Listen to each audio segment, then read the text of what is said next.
Hi, Dr. Mandy here this morning. We have Abby Gardner here with us today. Abby was our speaker last month at Vital Health Talks, and everyone really enjoyed her talk on meal planning, which we didn't know at the time would be so fitting for what we're all dealing with now. I met Abby, gosh, over a year ago now at Polka Dot Powerhouse, which is a women's networking group, and Abby's just been amazing. We've done quite a few collaborations. Anybody that I've sent her to for her meal planning, there's just been rave reviews. So Abby's like a lot of you, a busy mom, wife, and business owner. She specializes in helping families solve their dinner dilemmas, meal and menu planning. She does meal and menu planning using spices and real food. All of her programs are customized to whatever dietary needs you might have.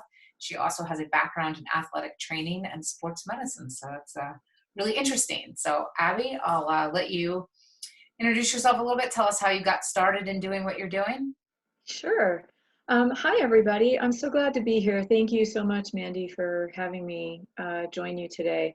Um, how did I get started? It's a long story, but suffice it to say that it's been an evolution over the last, I'd say, 4 years or so. I actually started out um, doing in-home meal prep parties through a direct sales company and realized within a couple of years of making an effort to make that work, that I hated the parties. I hated every aspect of it, but I loved the food part of it. And so I had clients who would come to the parties to get the meals say to me, I wish you could just do this because I don't want to have to host a party in order to get the meals. Or I would have someone say, I really want to come, but my schedule won't work, but I really need the food. So how can we bridge that gap? And so that kind of got me started on the path that I'm on now, where I do fully customized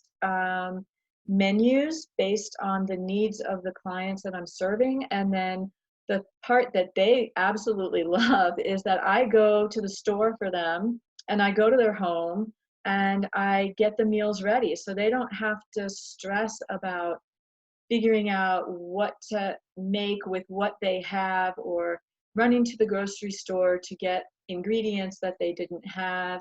Um, Although now everything has shifted, we're in this really strange time.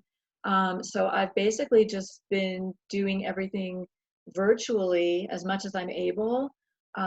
So I go live from my Facebook page, Abby Cooks Wild, every night around 5 o'clock to do a live cooking demonstration and share with you what I'm making for my family using ingredients that I have on hand.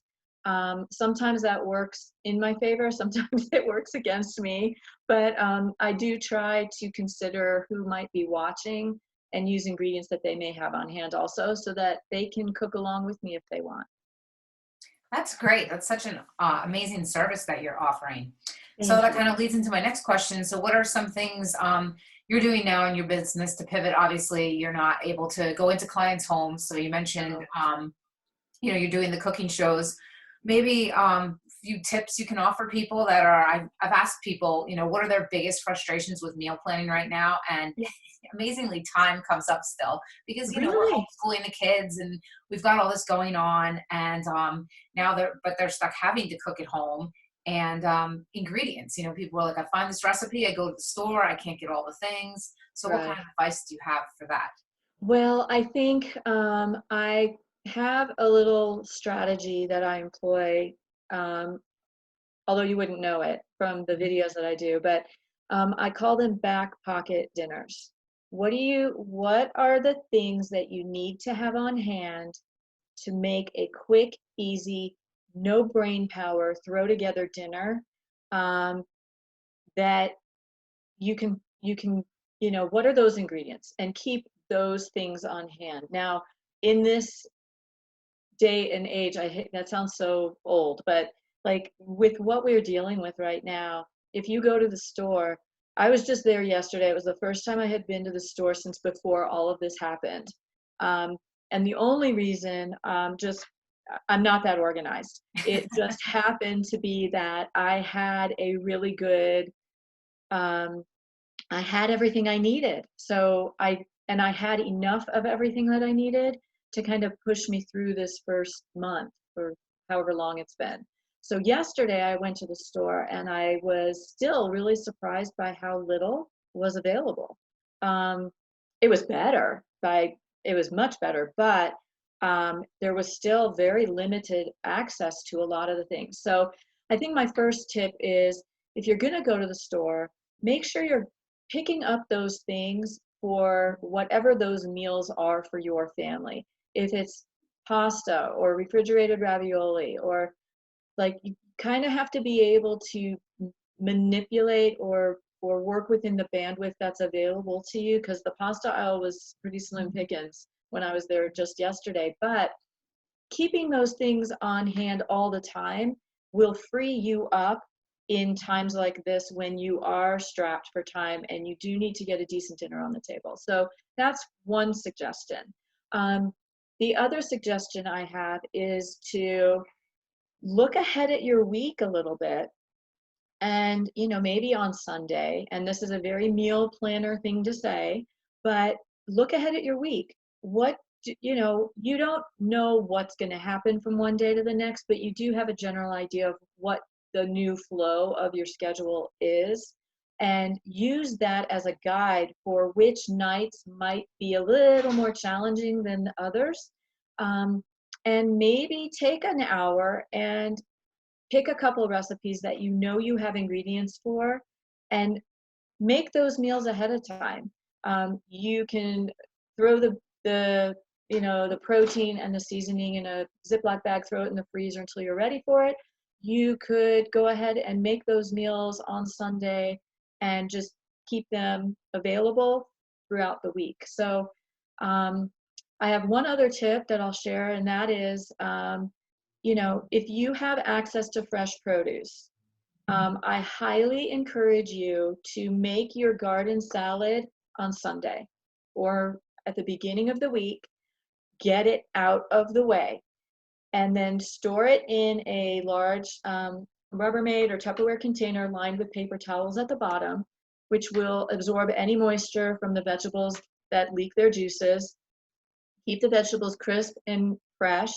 And then as you're working through your week, you've got quick, easy lunches. You've got a side for dinner when maybe you don't have the rice that you wanted, or maybe you're out of frozen vegetables. So those are some thoughts I have on that, just kind of off the top of my head.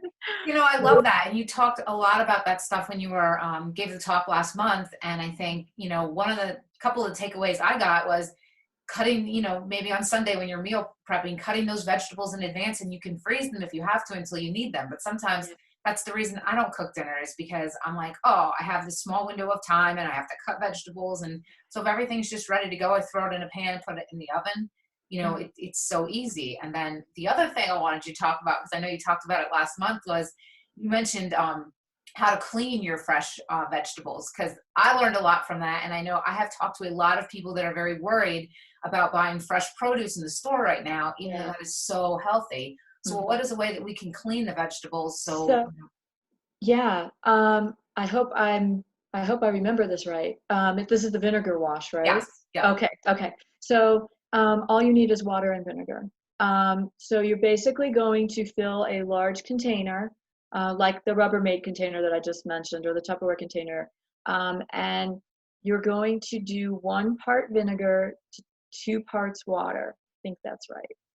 And you're going to submerge all of the produce in that wash for 5 to 10 minutes, and then you're going to take dish towels and you're going to spread them all over the counter in your house. And this sounds crazy, and I know it does, but drain the produce out of the vinegar wash and set it on the towels to dry, and just leave it there. And it takes time, but once you've done the actual part of the vinegar wash, your work is pretty much done. You just put it off to the side, let it dry fully, and then you are able to store it and keep it in the fridge or whatever, but it'll keep your produce fresher longer, and it will remove a lot of the yuck that is attached to whatever produce you have.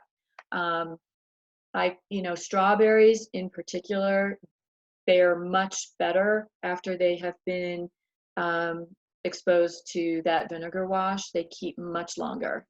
It's amazing. Um, so that's what I recommend. Yeah, those are great tips. Thank you so much. And so Yeah, you mentioned right now you're doing at 5 o'clock on your page. I'll drop a link in yeah, the when I post this video to your Abby Cooks Wild Facebook page, and then people can just tune in or yeah. rewatch Five it, right? o'clock. Yep. There's about there's about a month's worth of meals, literally every night for the last 30 days. I have gone live. So there's a really good, I think, a pretty good assortment of recipes available there. You can go catch the replay if you're so inclined and you want to kind of see what I've been cooking up. Um, the recipes there's a few basic ones, but more often than not, they're a little bit more. They're not hard. They're not involved, but they kind of step up your average run-of-the-mill dinner, and it'll kind of break you out of any rut you might be in. So that's part of the goal. Um, and then something else that I'm doing are virtual consults. So, if you have a house full of food and you can't figure out what to make with that, we can set up a 30-minute call and I can provide you with 5 recipes to kind of break you out of that a little bit. So the information for that is on my Facebook page as well. And I would love to serve in that way if that resonates. Yeah, that's great. I think that will be helpful for so many people that are just stuck. Like, what do I do? Or even just like you said, stuck in those food ruts. Like, you Yeah, start cooking the same thing every night and you're bored and the kids are bored. And so that could be really helpful. So, yes, I yeah, will drop that link in the comments. And so that answers my how can people get in touch with you question.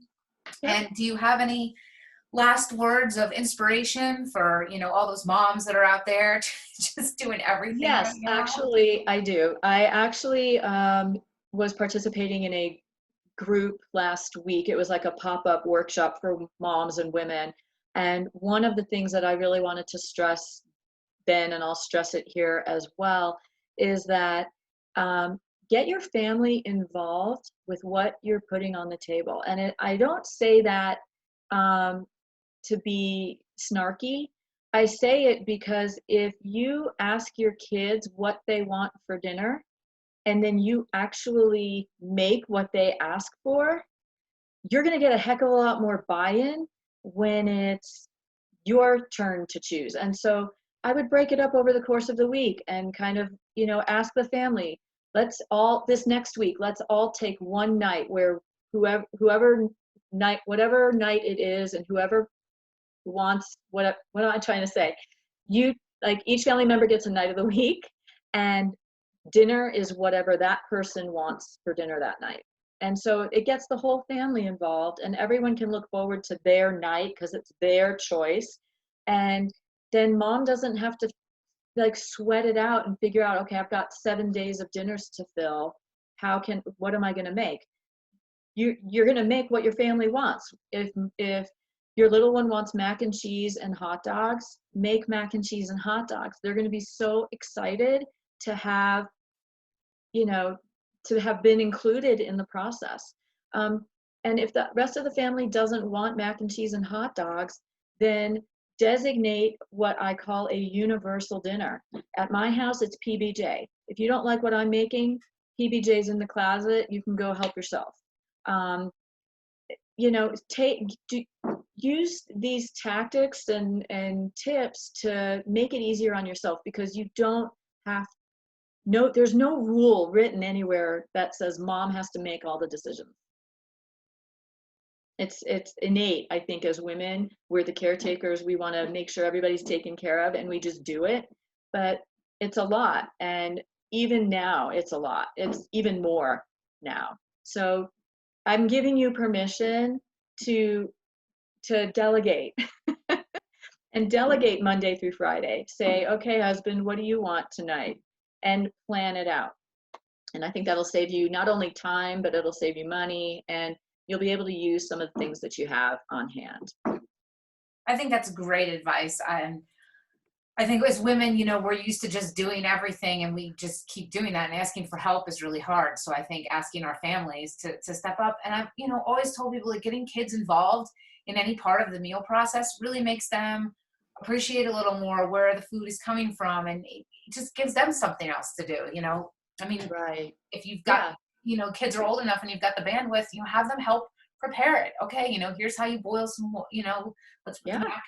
the macaroni in and stir it, and you can get them involved, and it can be really fun for them, and then they can look forward to that.